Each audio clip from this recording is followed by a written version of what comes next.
कन्या राशि वाले सभी भाई बहनों को मेरा ज्योतिष आचार्य एडी शास्त्री का सादर अभिवादन। दोस्तों, कन्या राशि वाले जातकों के लिए जीवन में बहुत बड़ा परिवर्तन होने वाला है। आपके किस्मत के बंद दरवाजे खुलने वाले होंगे। बहुत बड़ा परिवर्तन होगा। ऐसा परिवर्तन होगा जो आपने सपने में भी नहीं सोचा होगा। आपके जीवन का निर्माण होगा। दुखद परिस्थितियों का अंत होगा। और यह सब करेंगे आपकी अपनी राशि के स्वामी बुध। बुध बुद्धि के कारक माने जाते हैं, चतुरता के कारक माने जाते हैं, बुद्धिमत्ता के कारक माने जाते हैं। और बुद्ध प्रधान व्यक्ति कैसे होते हैं? बुद्ध प्रधान व्यक्ति कल्पना विहारी होते हैं, आकाश विहारी होते हैं और विचारशील होते हैं। ये लोग अपने विचारों के पंखों पर सवार होकर क्षण मात्र में कहीं से कहीं पहुंच जाते हैं, क्योंकि इनके विचारों में गजब का दौरापन पाया जाता है। सणे रुष्टा सणे तुष्टा, एक क्षण धीर गंभीर तो दूसरे ही क्षण चंचल वाचाल, एक क्षण उदासी भरी शाम तो दूसरे ही क्षण खिलखिलाता प्रभात, कभी जाड़े की धूप तो कभी वर्षा का बादल। और इनके विचारों का जो दोहरापन है इनके यौन संबंधों में भी प्रकट होता है। ये लोग किसी से प्रेम करते हैं तो कस के प्रेम करते हैं, जीवन भर साथ देते हैं। और अगर किसी से नफरत करते हैं तो जीवन भर मिलने की कोई संभावना नहीं रहती। दोस्तों, ये परिवर्तन कैसे होगा, क्यों होगा, ये आज जानेंगे, समझेंगे और अंत में बताऊंगा कुछ महत्वपूर्ण उपाय। वो ऐसे कौन से उपाय होंगे जो इन बदलावों का लाभ दिला सके और हम हमारे जीवन को उच्चतम स्तर पर ले जा सके, जीवन में धन धान्य वैभव मान सम्मान प्रतिष्ठा की प्राप्ति हम कर सके। दोस्तों, आपकी अपनी राशि के स्वामी बनते हैं बुध, क्योंकि आज का ये जो ज्योतिष का कार्यक्रम है ये कन्या राशि वाले जातकों के लिए खास है। और ये जो राशिफल है आपकी जन्म की राशि चंद्र राशि पर आधारित है, मून साइन पर आधारित है। और अगर आपको अपना लग्न पता है तो इस कार्यक्रम को, इस राशिफल को आप अपनी लग्न राशि के अनुसार देख सकते हैं।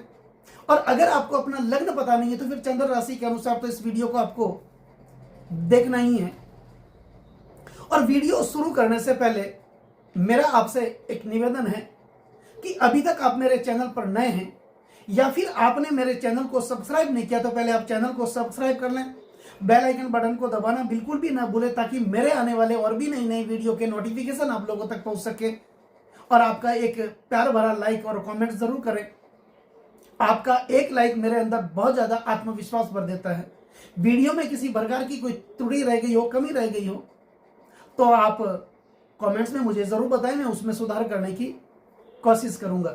तो अब शुरुआत करते हैं। कन्या राशि वाले जातकों के लिए वह ऐसा कौन सा बदलाव होगा, वो ऐसा कौन सा शुभ परिवर्तन होगा जो आपके लिए घटित होगा। दोस्तों, आपकी अपनी राशि के स्वामी बनते हैं बुध और 26 मार्च 2024 को यही बुध अपना राशि परिवर्तन करेंगे, गोचर परिवर्तन करेंगे और कन्या राशि वाले जातकों के अष्टम भाव में विराजमान होंगे। कब तक रहेंगे? 31 मई 2024 तक यह आपके अष्टम भाव में विराजमान रहेंगे। अष्टम भाव में पहले ही देवगुरु बृहस्पति विराजमान है। बुध और बृहस्पति की युति बनेगी। कई सालों के बाद आपके अष्टम भाव में बुध और गुरु की युति बनने जा रही है। देवगुरु बृहस्पति ज्ञान के कारक माने जाते हैं, वहीं बुध बुद्धि के कारक माने जाते हैं। ज्ञान और बुद्धि जब साथ में मिलती है तो एक योग बनता है, ज्ञान योग। और आपके अष्टम भाव में जब देवगुरु बृहस्पति और बुध एक साथ युति बनाएंगे तो कई वर्षों के बाद नव पंचम राजयोग का निर्माण होगा, जो कि आपके पूरे जीवन को बदलने वाला होगा। इससे पहले आपने बहुत सारी विपरीत परिस्थितियों का सामना किया होगा, कष्टों का सामना किया होगा, दुखों का सामना किया होगा। बहुत सारी ऐसी परिस्थितियां आई होगी जिससे आपका मनोबल टूटा होगा और जीवन जीने की आशा जो है वो कम हो गई होगी। लेकिन यही इन दो ग्रहों के युति का प्रभाव जब आपके लिए 26 मार्च 2024 को देखने को मिलेगा, आपके अंदर एक ऊर्जा का नया संचार देखने को मिलेगा। आपके अंदर एक अति आत्मविश्वास देखने को मिलेगा। दोस्तों, जब भी कोई ग्रह अपनी राशियां बदलते हैं तो उस राशि का प्रभाव देखने को मिलता है, शुभ या अशुभ प्रभाव देखने को मिलता है। और जब भी कोई ग्रह जब अपनी राशि बदलते हैं, 7 नक्षत्र का भी वो भ्रमण करते हैं, तो देखने वाली बात यह है कि 26 मार्च 2024 को बुधदेव अपना राशि परिवर्तन करेंगे, तभी ये केतु के नक्षत्र का भी भ्रमण करेंगे। केतु कहां विराजमान है? केतु आपके लग्न भाव में विराजमान है और बुध की राशि कन्या राशि में ही विराजमान है। जैसा कि आप जानते हैं, राहु और केतु इनके पास अपनी कोई राशि नहीं होती। ये जिस राशि में विराजमान होते हैं उस राशि के स्वामी का ही फल प्रदान करते हैं। और यही केतु 26 मार्च 2024 को अपना गोचर परिवर्तन करेंगे, साथ ही केतु के नक्षत्र का भी भ्रमण करेंगे। तो केतु आपके लग्न भाव में विराजमान है। तो यहां पर यह आपके चरित्र का निर्माण करेंगे, आपके स्वभाव में एक शालीनता लेकर के आएंगे, आपकी वाणी में एक मिठास लेकर के आएंगे, आपके चरित्र में बहुत बड़ा बदलाव लेकर के ये आएंगे। आपके स्वास्थ्य में लगातार गिरावट हो रही थी, आपके ज्यादातर पैसे हॉस्पिटल में खर्च हो रहे थे, चिकित्सा में खर्च हो रहे थे। इस समय की परिस्थितियों का अंत करेंगे केतु देव, क्योंकि जब बुध केतु के नक्षत्र का भ्रमण करेंगे और केतु आपके लग्न भाव में विराजमान है। दोस्तों, उसके बाद क्या होगा? जब 26 मार्च को बुध केतु के नक्षत्र का भ्रमण तो करेंगे, उसके बाद क्या होगा?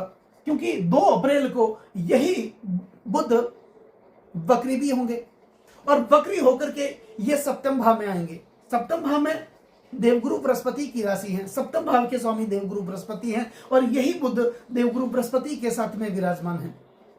देखो, सबसे बड़ी बात, ध्यान देने वाली बात यह है कि कन्या राशि वाले जातकों के लिए बुध दसम भाव के स्वामी हैं और लग्न भाव के स्वामी हैं, 2 केंद्र भाव के स्वामी हैं और बैठे कहां पे हैं? अष्टम भाव के अंदर बैठे हैं, देवगुरु बृहस्पति के साथ बैठे हैं। और बृहस्पति आपके चतुर्थ भाव के स्वामी हैं और सप्तम भाव के स्वामी हैं, यह भी केंद्र भाव है। चारों केंद्र भाव, लग्न भाव, चतुर्थ भाव, सप्तम भाव और दसम भाव, केंद्र भाव भगवान विष्णु का स्थान माना जाता है। इन चारों ही केंद्र भाव के स्वामी आपके अष्टम भाव में विराजमान है। अब आप कहेंगे अष्टम भाव तो कुंडली का अच्छा नहीं माना जाता है, क्योंकि 6ठा, 8वां और 12वां भाव ये तो त्रिक भाव है, अच्छे फल प्रदान नहीं करते हैं। लेकिन देखने वाली बात यह है कि ये परिस्थितियों पर डिपेंड करता है। इन दोनों ग्रह की युति नव पंचम राजयोग का निर्माण भी कर रही है और ये चारों केंद्र भाव के स्वामी हैं और अष्टम भाव में विराजमान है। अष्टम भाव लग्न से अष्टम होने के कारण ये आपका मारक भाव है। मारक भाव में कोई भी ग्रह बैठ करके मार्केस बनते हैं, जो मृत्यु तुल्य कष्टों का सामना करवाते हैं। लेकिन अष्टम भाव परिवर्तन का भाव भी माना जाता है, प्राप्ति का भाव भी माना जाता है, ससुराल का भाव माना जाता है, प्रत्यक्ष संपत्ति का भाव माना जाता है। तो ये आपके प्रत्यक्ष संपत्ति का लाभ तो देंगे, ससुराल का लाभ भी देंगे और यही भाव गुड रहस्यों का भाव है, रिसर्च का भाव माना जाता है। इससे संबंधित लाभ तो ये देंगे, लेकिन यही भाव आपके लिए बाधाओं का है, पीड़ाओं का है, समस्याओं का भी यही भाव माना जाता है। तो यहां पर इसके संबंधित तो थोड़ी बहुत परेशानी तो आपको देखने को मिल सकती है। लेकिन जब यही बुध नक्षत्रों का भ्रमण करेंगे, अपने मित्र ग्रहों के नक्षत्रों का भ्रमण करेंगे और जिस नक्षत्र का भ्रमण करेंगे उसके स्वामी आपके लिए किस भाव के स्वामी बनते हैं, यह देखने वाली बात है। 2 अप्रैल को बुधदेव वक्री होंगे, ये सप्तम भाव में आ जाएंगे देवगुरु बृहस्पति की राशि में। उसके बाद क्या होगा कि 9 अप्रैल को बुध मीन राशि में देवगुरु बृहस्पति की राशि में आएंगे और अपने ही नक्षत्र रेवती नक्षत्र का भ्रमण करेंगे। जब भी कोई ग्रह अपनी राशि में या अपने ही नक्षत्र का भ्रमण करते हैं, यह हमेशा शुभ फल प्रदान करते हैं। तो 9 अप्रैल को बुध जब मीन राशि में रेवती नक्षत्र का भ्रमण करेंगे तो अपने ही नक्षत्र का भ्रमण करेंगे सप्तम भाव में, तो सप्तम भाव से संबंधित ये फल की प्राप्ति आपको देंगे। आपके वैवाहिक सुख में ये अच्छा करेंगे, पति पत्नी के संबंधों में ये सुधार लेकर के आएंगे। यही भाव दसम से दसम होने के कारण आपके कार्य क्षेत्र का भाव माना जाता है, आपके रोजगार का भाव माना जाता है। तो आपके रोजगार में नया लेकर के आएंगे, आपके व्यापार में कोई ना कोई बड़ा परिवर्तन करेंगे। आपके भागीदार के साथ किसी प्रकार का मनमुटाव भी चल रहा होगा, उस प्रकार की समस्याओं का ये अंत करेंगे। पार्टनर के साथ ये मतभेद दूर करेंगे। तो ये सप्तम भाव का फल आपके लिए प्रदान करेंगे। उसके बाद 21 मई को बुध भरणी नक्षत्र में प्रवेश करेंगे। कब करेंगे? 21 मई को ये भरणी नक्षत्र का प्रवेश करेंगे। और भरणी नक्षत्र किसका नक्षत्र होता है? शुक्र का नक्षत्र होता है। शुक्र आपके किस भाव के स्वामी हैं? शुक्र आपके भाग्य स्थान के स्वामी हैं और आपके धन भाव के स्वामी हैं। तो 21 मई को जब ये शुक्र के नक्षत्र का भ्रमण करेंगे और शुक्र आपके धनेश भी बनते हैं और भाग्यश भी बनते हैं, तो यहां पर भाग्य से संबंधित फल की प्राप्ति होगी। भाग्य का पूरा साथ आपको देखने को मिलेगा। पिता के साथ आपके संबंध अच्छे होंगे, मधुर होंगे। आपको अपने इष्ट देव के प्रति एक भाव उत्पन्न होगा। धर्म के प्रति आपकी आस्था बढ़ेगी और यहाँ पर कुछ न कुछ बड़ा परिवर्तन आपके जीवन में होगा। आप कोई न कोई धार्मिक आयोजन का लाभ उठाएंगे। आपके जीवन में कोई न कोई बड़ी घटनाएं यहां पर होगी। आपके भाग्य में लगातार रुकावटें आ रही थी, उस रुकावटों का आपके लिए अंत होगा। और शुक्र आपके धन भाव के स्वामी है। धन से संबंधित समस्याओं का अंत होगा। धन जो रुका हुआ था, धन की आवक जो रुकी हुई थी, वो आवक फिर से आपके लिए बढ़ेगी। यहां पर यही धन, कुटुंब और आपकी वाणी का भाव है। वाणी में एक प्रकार की कटुता थी। पहले आप अपनी वाणी के कारण अपने लोगों के साथ आपके संबंध लगातार खराब हो रहे थे, लेकिन इस प्रकार की समस्याओं का आपके लिए अंत होगा। कौटुंबिक स्थिति आपकी अच्छी होगी। आपकी वित्तीय स्थिति अच्छी होगी। पैसा जो लगातार रुका हुआ था, लक्ष्मी की आवक लगातार कम हो रही थी, उससे संबंधित समस्याओं का अंत होगा। कर्जों का सामना कर रहे थे, कर्जों का अंत होगा। कर्जे धीरे धीरे उतरना यहां पर शुरू हो जाएगा। अब देखने वाली बात यह है कि शनि जो कि बुध के परम मित्र माने जाते हैं, शनि कहां पर विराजमान है? शनि आपके छठे भाव के अंदर विराजमान है। कन्या राशि वाले जातकों के लिए शनि योग कारक भी बनते हैं और आपके छठे भाव में अपनी खुद की राशि मूल त्रिकोण राशि कुंभ राशि में विराजमान है और विपरीत राजयोग का निर्माण कर रहे हैं।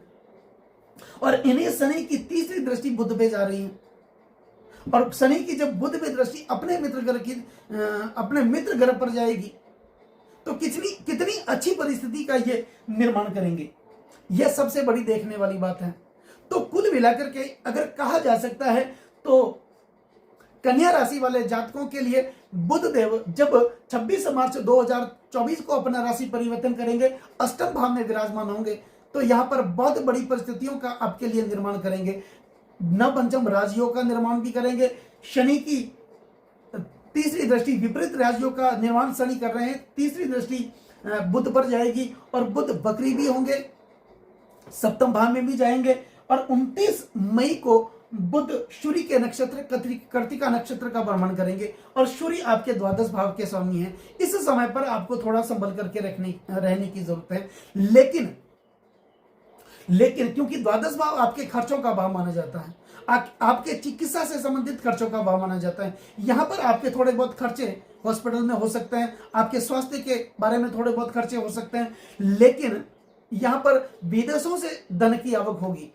अगर आपके बच्चे विदेश जाना चाहते हैं, हायर एजुकेशन के लिए बाहर जाना चाहते हैं, उनके लिए तो बड़ी स्थिति का निर्माण होगा। आपके पास ऑनलाइन या एक्सपोर्ट इंपोर्ट का आप कोई कार्य करते हैं, उनके लिए अच्छी स्थिति का निर्माण होगा। क्योंकि 29 मई 2024 को बुध कृत्तिका नक्षत्र मतलब सूर्य के नक्षत्र का भ्रमण करेंगे। तो कुल इस मिलाकर के अगर कहा जा सकता है तो बुध के राशि परिवर्तन के साथ ही कन्या राशि वाले जातकों के भाग्य का निर्माण होगा। अब सबसे बड़ी देखने वाली बात यह है कि आपकी अपनी जन्म कुंडली में बुध की स्थिति कैसी है, बुध की दशा अंतर्दशा कैसी है। और अगर आपको बुध की दशा अंतर्दशा प्रतिदशा चल रही है तो यकीन मानिए आपके जीवन में बहुत बड़ी परिस्थिति का निर्माण होगा। आपके लिए भाग्य का परिवर्तन होगा, जीवन का निर्माण होगा। तो बहुत बड़ी परिस्थिति का निर्माण आपके लिए हो रहा है। नमस्कार दोस्तों।